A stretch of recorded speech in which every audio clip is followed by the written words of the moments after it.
இன்றைக்கி நம்ம பீர்க்கங்காய் வச்சு ஒரு டிஷ் ஒன்று பார்க்க போகிறோம். அதாவது பீர்க்கங்காய் எண்ணெய் காய்த்தாங்க. அதுக்கு முதல்ல என் சேனல் பிடிச்சிருந்துச்சுன்னா சப்ஸ்கிரைப் பண்ணிவிட்டு பெல் பட்டன் தட்டிடுங்க.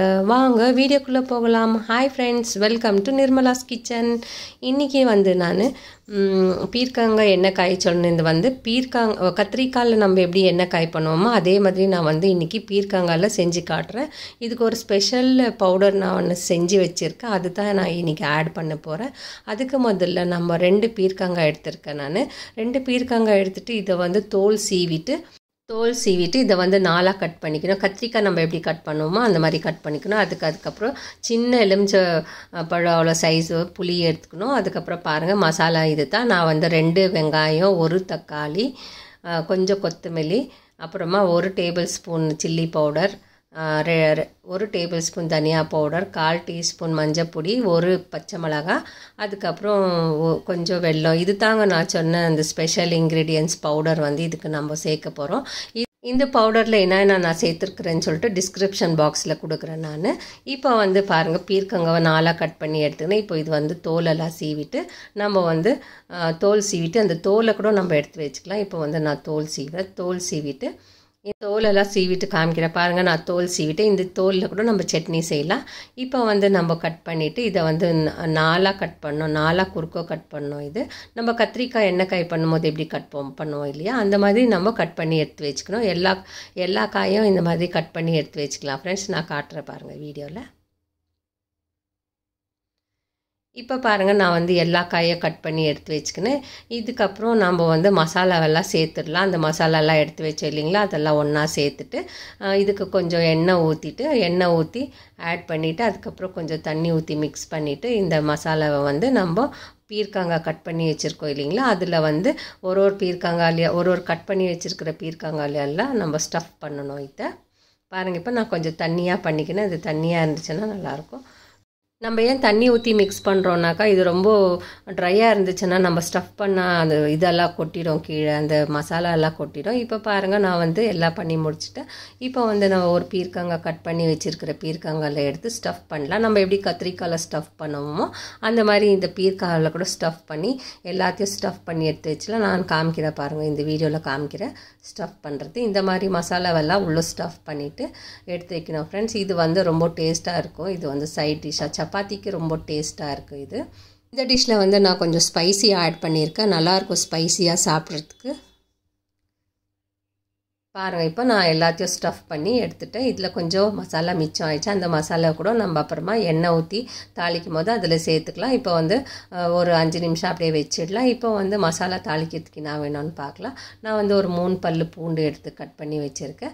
இப்போ நம்ம கடாயை வச்சுக்கலாம். ஸ்டவ் ஆன் பண்ணிடலாம். 2 டேபிள் ஸ்பூன் எண்ணெய் சேர்த்துடலாம். எண்ணெய் சேர்த்துட்டு கடுகு 1/4 டீஸ்பூன் கடுகு சேர்த்துடலாம். கடுகு வச்சு தான் நம்ம பூண்டு போட்டுடலாம். பூண்டு கொஞ்சம் நல்லா ஸ்மெல்லு கொடுக்கும். இந்த டிஷ்ஷுக்கு இஞ்சி சேர்க்கக்கூடாது ஃப்ரெண்ட்ஸ். பூண்டை பெரிய பல்லாக இருக்கிறதுனால நான் கட் பண்ணி போட்டிருக்கேன் ஃப்ரெண்ட்ஸ். நீங்கள் சின்ன பல்லாக இருந்தால் அப்படியே போட்டுக்கலாம். ஸோ இதுக்கு பூண்டு நல்லா வதக்கிதோ நம்ம வெங்காயம் சேர்த்துடலாம். வெங்காயம் சேர்த்துட்டு கருவேப்பிலை கொஞ்சம் சேர்த்துடலாம். இது சேர்த்துட்டு அதுக்கப்புறம் பச்சை மிளகாவும் 1 சேர்த்துடலாம். சேர்த்துட்டு எல்லாவும் நல்லா வதக்கி கொடுக்கணும். நல்லா ஒரு கலர் சேஞ்ச் ஆகிற மாதிரி வதக்கி கொடுத்துடலாம். இதுக்கு கொஞ்சமாக உப்பு ஆட் பண்ணலாம். இந்த வெங்காயம் நம்ம வதக்கிறதுக்கோசரம் நான் கொஞ்சமாக உப்பு ஆட் பண்ணுறேன். ஒரு 1/4 டீஸ்பூன் அளவுக்கு நான் உப்பு ஆட் பண்ணுறேன். அதுக்கப்புறம் பாருங்கள் இப்போது கலர் சேஞ்ச் ஆகுது. கொஞ்சமாக கலர் சேஞ்ச் ஆகிட்டு இப்போ ஒரு டொமேட்டோ நம்ம கட் பண்ணி வச்சுருக்கோம் இல்லைங்களா, அந்த தக்காளியை இதில் சேர்த்துக்கலாம். நம்ம சின்னதாக கட் பண்ணி வச்சுருக்கிற தக்காளியை இதில் சேர்த்துக்கலாம். இதோ சேர்த்துட்டு இதோ நல்லா வதக்கி கொடுக்கலாம். இப்போது எல்லாம் வதங்கிடுச்சு. நல்லா வதங்கிட்ட பிறகு நம்ம ஸ்டஃப் பண்ணி வச்சுருக்கிற பீர்க்கங்காவை எடுத்து இந்த மசாலாவில் ஆட் பண்ணிடலாம். ஆட் பண்ணிவிட்டு இது செஞ்சுட்டு மெதுவாக கலந்து கொடுங்க, இல்லைனா அந்த உள்ளே இருக்கிற மசாலாலாம் வெளியே வந்துடும். ஸோ இது மெதுவாக கலந்து கொடுங்க. அதுக்கப்புறம் கொஞ்சம் நேரம் ஒரு 1 செகண்ட் அப்படி கலந்து கொடுங்க நல்லா.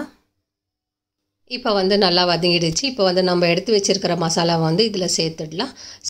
நல்லா மிக்ஸ் பண்ணி கொடுக்கலாம். இந்த மசாலாவை இது கூடவே சேர்த்துட்டு நல்லா மிக்ஸ் பண்ணி கொடுத்துட்டு அதுக்கப்புறம் நம்ம புளி தண்ணி கரைச்சி வச்சுருந்தோம் இல்லைங்களா, அதையும் இது கூடவே சேர்த்துடலாம். இது சேர்த்துட்டு இதையும் நல்லா மிக்ஸ் பண்ணி விட்டுடலாம். இது காய் இன்னும் வேகலை, இது நல்லா வேகணும். இப்போது தண்ணியெல்லாம் நம்ம புளி தண்ணியெல்லாம் ஊற்றியாச்சு. ஊற்றிட்டு இதெல்லாம் ஒரு முறை கலந்து கொடுத்துடலாம். இது கலந்து கொடுத்த பிறகு அதுக்கப்புறம் நம்ம மூடி போட்டு நல்லா வேக வைக்கலாம் ஃப்ரெண்ட்ஸ். இப்போ வந்து மிச்சம் இருக்கிற மசாலா தண்ணி வந்து அந்த தட்டில் மசாலா இருந்துச்சு இல்லைங்களா, அந்த தட்டில் இருக்கிற மசாலா தண்ணியெல்லாம் இதில் ஊற்றிடலாம். ஊற்றிட்ட பிறகு இதையும் கொஞ்சம் நேரம் கலந்து கொடுத்துட்டோம். இதுவும் நல்லா வேகட்டும். எண்ணெயில் பாருங்கள், எண்ணெயெல்லாம் பிரிஞ்சு வர வரைக்கும் இதை வந்து நம்ம வேக வைக்கணும். இப்போ வந்து இதை மூடி போட்டு ஒரு 5 நிமிஷத்துக்கு அப்படியே விட்டுடலாம். அதுக்கப்புறம் எண்ணெயெல்லாம் பிரிஞ்சு மேலே வந்திருக்கும் பார்க்கலாம். பாருங்கள், இப்போ எண்ணெயெல்லாம் நல்லா பிரிஞ்சு மேலே வந்திருக்கு. இப்போ வந்து நான் வந்து வெல்லம் எடுத்து வச்சுருக்கேன் இல்லையா, அந்த வெள்ளையும் இதில் சேர்த்துடுறேன். வெல்லம் சேர்த்துட்டு இன்னும் ஒரு 5 நிமிஷம் மூடி வச்சிடலாம். மூடி வச்ச பிறகு அந்த வெல்லம் எல்லாம் கரியிற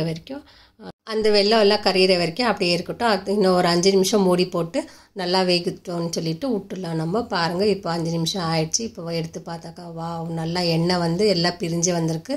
நம்ம கத்திரிக்காய் எப்படி செய்கிறோமோ அதே மாதிரி தான் ஃப்ரெண்ட்ஸ் இது பீர்க்கங்காயும் செய்யணும். இந்த மாதிரி எவ்வளோ பேர் செய்கிறாங்கன்னு தெரியல. ஆக்சுவலாக பீர்க்கங்காய் வந்து ரொம்ப பேருக்கு பிடிக்காது, அது ஒரு மாதிரியாக இருக்குது. பீர்க்கங்காய் செய்யும் போது டேஸ்ட்டே இல்லாத மாதிரி தான் தெரியும், அதனால தான் ரொம்ப பேருக்கு பிடிக்காது. நீங்கள் இந்த மாதிரி ஒரு முறை செஞ்சு பாருங்கள். செஞ்சு பார்த்துட்டு எப்படி இருக்குன்னு சாப்பிட்டு பார்த்துட்டு எனக்கு கமெண்ட் பண்ணுங்கள் ஃப்ரெண்ட்ஸ். இது ரொம்ப நல்லா டேஸ்ட்டாக இருக்கும். இது வந்து சப்பாத்திக்கு வச்சு சாப்பிட்லாம். இப்போ வந்து ஃபுல்லாக குக் ஆகிடுச்சு. இப்போ வந்து வேறு பவுலில் நம்ம ட்ரான்ஸ்ஃபர் பண்ணிக்கலாம். இப்போ பாருங்கள், நான் ஒரு பவுல் எடுத்து வச்சுருக்கேன். எல்லா பீர்க்கங்காவே எடுத்து அதில் போட்டுட்டு நான் உங்களுக்கு காட்டுறேன். பார்த்தீங்களா எவ்வளோ நல்லா கிரேவியாக வந்திருக்குன்னு சொல்லிட்டு. இதோட டேஸ்ட் வந்து நம்ம கத்திரிக்காய் எப்படி செய்கிறோமோ அதே மாதிரி தான் இருக்கும் ஃப்ரெண்ட்ஸ். இந்த பீர்க்கங்காவோட டேஸ்ட் வந்து இந்த டிஷ் வந்து லஞ்ச் பாக்ஸ் கூட கொடுத்து அனுப்பலாம், சப்பாத்தி கூட வச்சு அனுப்பலாம், தோசைக்கும் நல்லாயிருக்கும். ஸோ நீங்கள் ஒரு முறை இந்த மாதிரி ட்ரை பண்ணி பாருங்கள். இப்போ வந்து நான் கொத்தமல்லி கார்னிஷிங் பண்ணுறேன். கொத்தமல்லி வந்து ஆப்ஷனல் தான். இந்த மாதிரி நீங்களும் ஒரு முறை செஞ்சு பாருங்கள். பிடிச்சிருந்தா லைக் பண்ணுங்கள், ஷேர் பண்ணுங்கள், சப்ஸ்கிரைப் பண்ணுங்கள். தேங்க்யூ, பாய்.